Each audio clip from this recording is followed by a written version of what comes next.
పర్సనల్గా? వీళ్ళకి అన్నీ తెలుసు. వీళ్ళ ముందే నువ్వు మాట్లాడొచ్చు.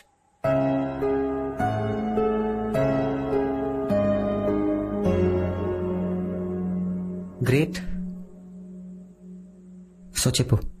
ఏం చెప్పాలి? ఏం చెప్పాలా? నాకు ఆన్సర్ కావాలి. ఏం డిసైడ్ చేశావు? ఇంకో 2 రోజుల్లో మన పెళ్లి. అరే అసలు ఏం జరుగుతుంది ఇక్కడ? గోరింటాకు పెట్టుకుంటున్నావు, చీరలు కొంటున్నావు, మంగళసూత్రం. అసలు విజయవాడ ఎందుకు వచ్చావు? I you out of your mind? నీకు పెళ్లి చేసుకోవాలని లేదు, రైట్? నువ్వు ఆల్రెడీ డిసైడ్ అయిపోయావు, అవునా? ఆనంద్. ఏంటి ఆనంద్? నువ్వేం చేస్తున్నావో నీకన్నా అర్థం అవుతుందా? మన ఇద్దరు ఫ్యామిలీస్ ఈ పెళ్లి జరుగుతుందని ఎంత ఎక్సైటెడ్ గా ఉన్నారో చూస్తున్నావు కదా. ఇదిగో, పెళ్ళంటే షాపింగ్లు చేయడం, వెడ్డింగ్ హాల్స్ బుక్ చేయడం కాదు. 2 ఫ్యామిలీస్ మధ్య ఎమోషన్స్. నువ్వు పెళ్లికి రెడీగా లేవని వాళ్ళకి తెలిస్తే వాళ్ళందరూ ఏమైపోతారో తెలుసా? ఒక్క నిమిషం. ఇది మన లైఫ్, మన పేరెంట్స్ లైఫ్ కాదు. మన ప్రాబ్లమ్ ని మనమే సాల్వ్ చేసుకోవాలి. Of course. నీకు ఈ పెళ్లి చేసుకోవడం లేకపోతే నో అని చెప్పు. మధ్యలో ఈ హైడ్ అండ్ సీక్లు ఎందుకు? అర్థం అవుతుందా లేదా? చూడు ఎలా అరుస్తున్నావో. ఇది వరకు ఎప్పుడూ నువ్వు ఇలా లేవు. ఇప్పుడు నీ రియల్ పర్సనాలిటీ బయటకు వస్తుంది. అవును, మనుషులు సిచ్యువేషన్ బట్టి మారుతూ ఉంటారు. ఒక్కోసారి మనం కొంతమందితో ప్రేమలో పడతాం. కొన్ని సిచ్యువేషన్స్ లో వాళ్ళ కోసం బ్రతకాలనుకుంటాం, కొన్ని సిచ్యువేషన్స్ లో వాళ్ళ కోసం చావాలనుకుంటాం. We keep changing. అయినా మనుషులు ఏమైనా సాల్ట్ షుగరా ఎప్పుడు ఒకే టేస్ట్ ఉండడానికి? ఇది నీకు అర్థం కాకపోతే నీ తప్పు. నీ తప్పుకి మన పేరెంట్స్ సఫర్ అవడం నాకు ఇష్టం లేదు అక్షర. ఇదిగో, రేపు మన పెళ్లి అంతా జరుగుతూ ఉండగా నాకు ఈ పెళ్లి ఇష్టం లేదు, నేను ఇంకా డిసైడ్ చేసుకోలేదంటే ఏంటి పరిస్థితి? ఆనంద్, ఒక్కసారి నా పొజిషన్ లో ఉండి ఆలోచించు. ఒక అమ్మాయి వాళ్ళ పేరెంట్స్ ని వదిలి పరా ఇంటికి వెళ్ళి ఉండాలంటే ఎలా ఉంటుందో ఆలోచించు. ఆబు, ఈ యావత్ ప్రపంచంలో నువ్వు ఒక్కదాన్ని పెళ్లి చేసుకుంటున్నావా బోడీ? అసలు ఏమనుకుంటున్నావు నువ్వు? మా అబ్బాయిలకి ఏ టెన్షన్ ఉండమనుకుంటున్నావా? ఓన్లీ మీ అమ్మాయిలకి నా టెన్షన్స్? ఒక్కసారి మా పొజిషన్ లోకి వచ్చి ఆలోచించండి. వన్స్ పెళ్ళయ్యాక మీ రెస్పాన్సిబిలిటీ మాది. మీకేదైనా జరిగితే మీ పేరెంట్స్ కి మేము ఆన్సరబుల్. మొత్తం సొసైటీ క్వశ్చన్ చేస్తుంది మమ్మల్ని. మాకేం తెలుసు ఎటువంటి అమ్మాయి మా ఇంట్లోకి వస్తుందో, మా ఫ్యామిలీతో అడ్జస్ట్ అవుతుందో లేదో, మాలో విడిపోతుందా లేదా, మంచిదా చెడ్డదా, లేక నీలా పిచ్చిదా? ఇలా 1,00,000 ఆలోచనలు, 1,00,00,000 టెన్షన్లు. ఒక్కసారి ఆలోచించు అక్షర. నువ్వు ఇప్పుడు బిహేవ్ చేస్తున్నావే, అలా నేను బిహేవ్ చేస్తుంటే నువ్వేం చేసేదానివి? ఏం చేసేదానివి? నీ గురించి నువ్వు ఆలోచించుకుంటున్నావు కానీ ఒక్కసారి కళ్ళు మూసుకుని నా గురించి ఆలోచించు. నీకే అర్థమవుతుంది ఇక్కడ గుండెలు ఎలా బద్దలవుతున్నాయా. సరే పోనీ మీ పేరెంట్స్ కి చెప్పమంటావా నీకు పెళ్లి ఇష్టం లేదని? ఏంటి భయపడుతున్నావా లేదా ప్రెషరైజ్ చేస్తున్నావా? ప్రెషర్ చేయట్లేదు Akshara. Your behaving like a fool అని చెప్తున్నాను. ప్రతి ఆట కొన్ని రూల్స్ ఉంటాయి అక్షర. మనం ఆడే ఆటలో మనిద్దరం పార్ట్నర్స్. మనం ఆడాలని డిసైడ్ అయినప్పుడు కలిసి ఆడాలి. And if you don't want to play this game you can leave. Leave right now.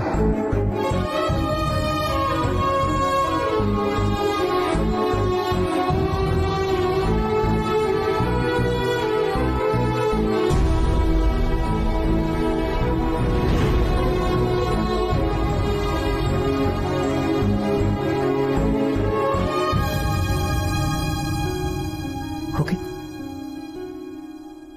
Decide అయిపోయావన్నమాట. నువ్వు నీ పేరెంట్స్తో మాట్లాడు. నేను నా పేరెంట్స్కి చెప్తాను ఈ పెళ్లి జరగట్లేదు.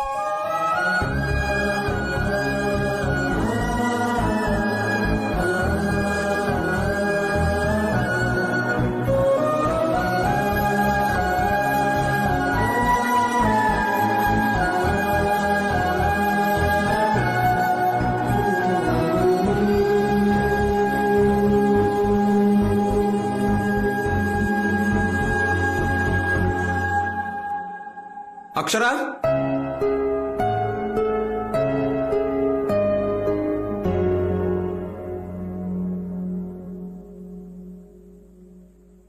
తన తప్పుకి నేను క్షమాపణ చెప్తున్నాను బాబు. అంకుల్, మీరెందుకు సారీ చెప్తున్నారు? ఇది మీ తప్పు కాదు అంకుల్, మీరు సారీ చెప్పకూడదు.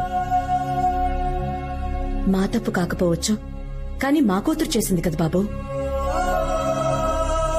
లేదా ఆంటీ, యాక్చువల్లీ తన మిస్టేక్ కూడా కాదు. తను ముందే చెప్పింది మన పెళ్లి చేసుకోవద్దు, ఇక్కడతో ఆపేద్దామని. తప్పు నాది కూడా ఉంది. తను ఓపెన్ గా వద్దని చెప్పినా నేనే కొంచెం ఓవర్ కాన్ఫిడెంట్ గా ఉన్నాను. తనని మళ్ళీ నా దారిలోకి తెచ్చుకోవచ్చు అనుకున్నాను. అంత సెట్ అయిపోతుంది అనుకున్నాను. కానీ నేను అనుకున్నంత ఈజీగా ఏది జరగలేదు. ఏమండి ఏమైనా మాట్లాడండి. ఏం మాట్లాడమంటావే? మన మనసుకు దగ్గరగా ఉన్న వాళ్ళు దూరం అయిపోతూ ఉంటే ఆ ఫీలింగ్, ఆ బాధ ఎంతమందికి అర్థమవుతుందంటావు? తను ఒక్కడికి తప్ప. అసలేం మాట్లాడుతున్నారండి? అంతా దానిష్టమేనా? అదనుకున్నట్టే జరగాల? అసలు ఎందుకు ఎందుకు మనం దాని మాట వినాలి చెప్పండి. ఎందుకంటే మన చుట్టూ ఉన్న వాళ్ళు, ఈ సొసైటీ ఏమనుకుంటుంది అది నాకు అనవసరం, నాకు ఇంపార్టెంట్ కాదు. నా కూతురు ఏమనుకుంటుంది అది నాకు ఇంపార్టెంట్. ఆనంద్ తను తీసుకున్న డిసిషన్ తప్పో రైటో నాకు తెలీదు, కానీ తనని మాత్రం నేను ఒంటరిగా వదలలేను. తను తీసుకున్న డిసిషన్ ఏదైనా సరే నేను దానికే రెస్పెక్ట్ ఇస్తాను. ఒకవేళ తనది తప్పైనా నేను తనకే సపోర్ట్ చేస్తాను. నీ తరపున మాత్రం ఒక్క రెస్పాన్సిబిలిటీ నేను తీసుకుంటాను. మీ ఇంటికి వచ్చి మీ తల్లిదండ్రుల్ని క్షమించమని అడుగుతాను. వద్దు అంకుల్, మీరు మా ఇంటికి రావద్దు. మా పేరెంట్స్ నేనే కన్విన్స్ చేస్తాను. వాళ్ళకి అలా చెప్పాలో నేను వాళ్ళకి అలా చెప్తాను. మీరు వెంటనే బయలుదేరి హైదరాబాద్ వెళ్ళిపోండి అంకుల్, ప్లీజ్. ఎందుకంటే ఈ విషయం మా ఇంట్లో తెలిసినా కూడా ఎవ్వరు ఇక్కడికి వచ్చి మీ వైపు వేలు చూపకూడదు అంకుల్. అలా జరిగితే నేను చాలా ఫీల్ అవుతాను, చాలా బాధపడతాను. మీరంతా ఎంతో మంచివాళ్ళు అంకుల్. ప్లీజ్ వెళ్ళిపోండి అంకుల్, ప్లీజ్. అంకుల్ ప్లీజ్, మీరు పెద్దవారు. మీకు విషయం తెలుసా? ఫ్యూచర్లో మా ఇద్దరికి ఒక అమ్మాయి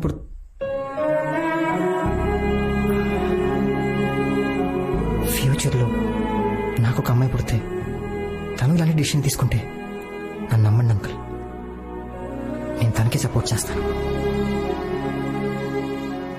మీరు చెప్పింది కరెక్ట్. పెళ్లి కంటే జీవితమే గొప్పదే. కానీ ఒక రిక్వెస్ట్ అంకుల్, నేను ఇక్కడి నుంచి వెళ్ళిన తర్వాత కూడా అక్షరాన్ని ఏమనకండి ప్లీజ్ అంకుల్.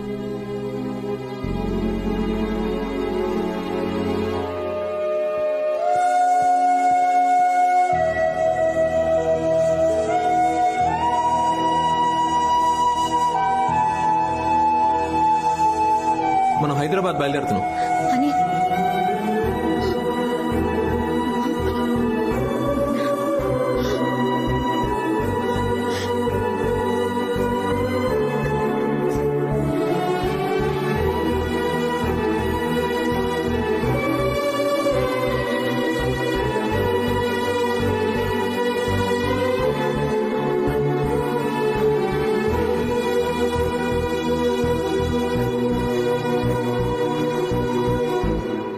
నేను అక్షర.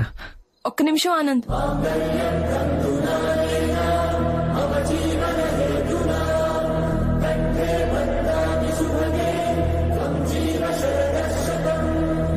అక్షర నువ్వెందుకు వచ్చావు? ఒక్క నిమిషం నేను మాట్లాడచ్చా? నా మాట విను, ఇక్కడి నుంచి వెళ్ళిపో. ఒక్క నిమిషం ఆనంద్.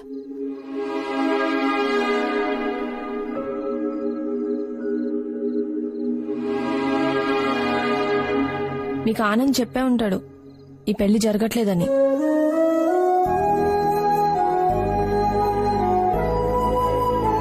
మేము హైదరాబాద్ బయలుదేరే ముందు మీ అందరితో మాట్లాడాలనిపించింది.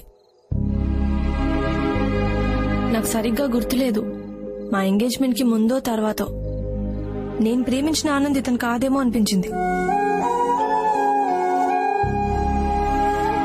తను చాలా మారిపోయాడు అనిపించింది. నాకు స్టేజ్ లో భయం వేసింది ఆంటీ. రేపొద్దున పెళ్ళాక ఇంకా మారితే నా పరిస్థితి ఏంటనిపించింది. అందుకే ఈ పెళ్లి నుంచి విత్డ్రా అయిపోవాలనుకున్నాను. అయిపోయాను.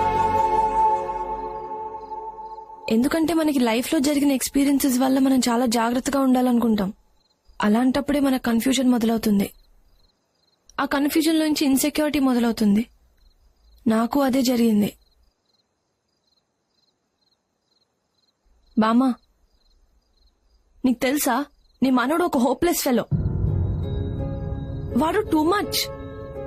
తను పెద్ద హీరో అనుకుంటాడు. తను తప్పు చేసిన వాళ్ళకు కూడా ఇంకో ఛాన్స్ ఇద్దాం అంటాడు. అవతలి వాళ్ళు తమది తప్పు అని తెలుసుకునేంత వరకు కూల్ గా కామ్ గా వెయిట్ చేస్తాడు. నాలాంటి ఇండెసిసివ్ కన్ఫ్యూజ్డ్ అమ్మాయి కూడా ఛాన్స్ ఇచ్చాడు. చాలా పేషెంట్ గా వెయిట్ చేశాడు. ఆ టైంలో నేనేం చేశాను తెలుసా? ఆనంద్ చేసిన తప్పుల గురించి ఆలోచించాను. కానీ తను నా గురించి, నా ఫ్యామిలీ గురించి, మాకు పుట్టబోయే పిల్లల గురించి ఆలోచించాడు. తనంత పాజిటివ్. నిన్న ఆనంద్ నాతో ఒక మాట అన్నాడు. ఒక్కసారి నా పొజిషన్ లో ఉండి ఆలోచించు అక్షర అని. ఆలోచించాను. ఒక్క నిమిషం కూడా ఉండలేకపోయాను. నా మీద నాకే కోపం వచ్చింది. ఒక తండ్రిగా కూతురికి సపోర్ట్ చెయ్యొచ్చు, అందులో న్యాయం ఉంది. కానీ తనెందుకు నాకు సపోర్ట్ చేశాడు? ఎందుకు నాకు ఛాన్సుల మీద ఛాన్సులు ఇచ్చాడు? నేను ఎంత టార్చర్ పెట్టినా ఎందుకు పేషెంట్ గా భరించాడు? ఆఖరికి నిన్న నా తప్పని తెలిసినా కూడా మా నాన్న దగ్గర నన్నెందుకు సపోర్ట్ చేశాడు?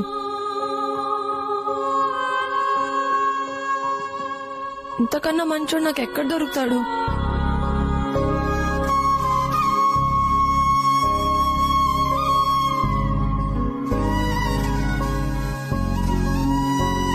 నేనేదన్నా తప్పు చేసినా సగంలో వదిలేసి వెళ్ళిపో. నన్ను గుండెల్లో పెట్టుకొని చూసుకుంటా.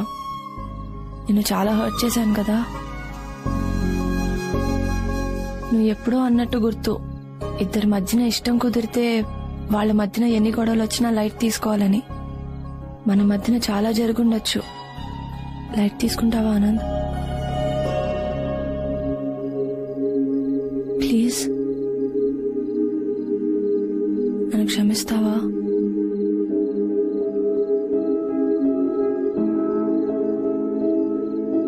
నేను నీ అంత గొప్ప రైటర్ని కాదు, కానీ నాకు తోచింది చెప్తాను. చిలకలు ముద్దు పెట్టుకుంటే శబ్దం రావచ్చేమో, కానీ మన ఇద్దరి మధ్యన నిశ్శబ్దమే సంగీతం. నేను మాటే అవ్వచ్చు ఆనంద్, కానీ నువ్వు అందమైన పాట. నేను కలయి ఉండొచ్చు, కానీ నువ్వు కళ్ళ ముందు కనిపించే నిజానివి. నువ్వు అన్నట్టు నేను అరిగిపోయిన టేప్ రికార్డర్నే. ఎప్పుడు I love you, I love you, I love you అంటూ ఉంటాను. Will you marry me Anand?